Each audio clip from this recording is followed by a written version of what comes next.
আসসালামু আলাইকুম। আমার বড় ভাই দেশে যাওয়ার জন্য কিছু টাকা জমাইছিল। এই দেখেন এটা পুরো ফুল। এখন এটা ভাঙা হবে ব্যাংকটা। এই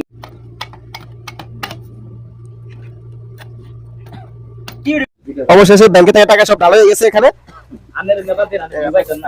কত টাকা হবে? আনুমানিক 5-7 হাজার রিয়াল হবে এখানে। 5-7 হাজার রিয়াল হবে ব্যাংকে থেকে সব টাকা। ঠিক আছে, যে বড় ভাই টাকা জমাইছে, বড় ভাইয়ের সাথে কথা বলেন। বড় ভাই তাই কি লাগবে? আসসালামু আলাইকুম। কি অবস্থা, সবাই কেমন আছেন?